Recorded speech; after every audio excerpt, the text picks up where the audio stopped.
Welcome to the video lecture for 2-2. This is histograms. This is for STA 2023. My name is Jorge Garillon. So in this section, we're going to be talking about histograms. So one of the first things that we do is we organize the data in some tables, in a table form, and then we graph them so we can see what they look like. And so the key concept is while a frequency distribution is a useful tool for summarizing data and investigating distribution of data, an even better tool is a histogram, which is a graph that is easier to interpret than a table of numbers. Now, just like anything else, we have to be careful with a histogram because we can change the scale and I can change the way it looks. So we always have to be careful when we look at a histogram. Don't automatically say, oh, it looks good, I'm good to go. So what is a histogram? It's simply a graph that consists of bars of equal width drawn adjacent to each other. And so that means that there are no gaps between them unless there are gaps within the data itself. The horizontal scale represents classes of quantitative data values and the vertical scale represents the frequencies. The height of the bars correspond to frequency values. So some important uses of a histogram: visually displays the shape of the distribution of the data. I've talked about this before. Shows the location of the center of the data, shows the spread of the data, and then identifies some outliers. Again, we have to be careful with identifying outliers. We have to quantify whether or not a data point is in fact an outlier. So what's a relative frequency histogram? So a relative frequency histogram has the same shape and horizontal scale as the histogram, but the vertical scale is marked with the relative frequencies instead of the actual frequencies. So that is the key difference. So I can put frequency on my my vertical scale, like this image, or I can put relative frequency. So some critical thinking about histograms. So we're going to explore the data by analyzing the histogram to see what can we learn. So we always look for the center of the data, the variation, the distribution, or the shape of the distribution, were there any outliers, and also time. So here's some common distribution shapes that we have. We have a bell shape, the green.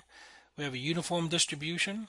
We have skewed to the right. We have skewed to the left. There's some other ones that are not here, like a distribution that's bimodal, where you have two peaks. That's one. There's also one a U-shaped. And then there's some other ones that we'll talk about in class.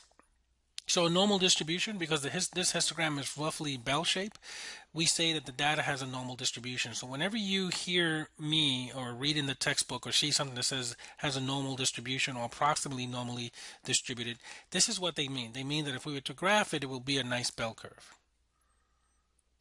Skewness, distribution of the data is skewed if it's not symmetric. So just here, bell curve is symmetric. So if it's skewed, it's not symmetric and extend more to one side and the other. So the first one is skewed to the right, which is positively skewed. It has a longer tail to the right. The next one skewed to the left, a negative skewed, which has a longer tail to the left. Now, in this part here, I am going to we're going to talk about this a little bit more as the semester goes.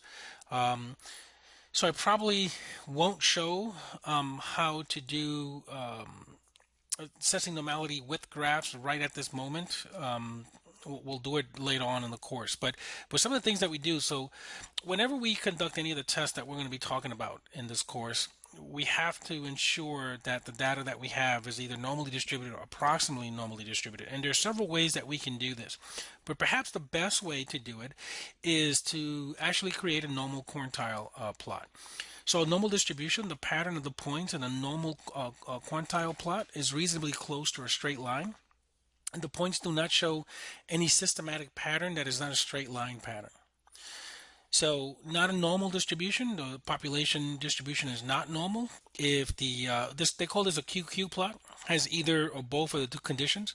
The points do not lie reasonably close to a straight line, or the points show some systematic pattern that's not a straight line pattern.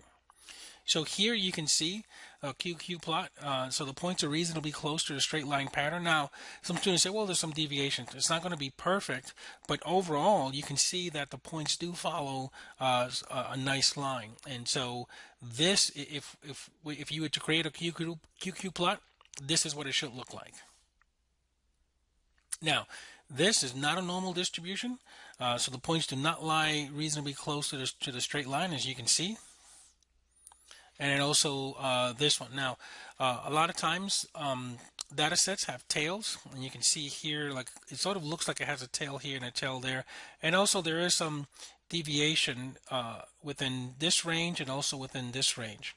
And so if these points were not so nicely lined up in this pattern, if they were a little bit more random, like the first one, then we can say, okay, yeah, it is a normal distribution. But you can see here that there is a systematic pattern that is not a straight line. And that's the end of 2.2. Thank you.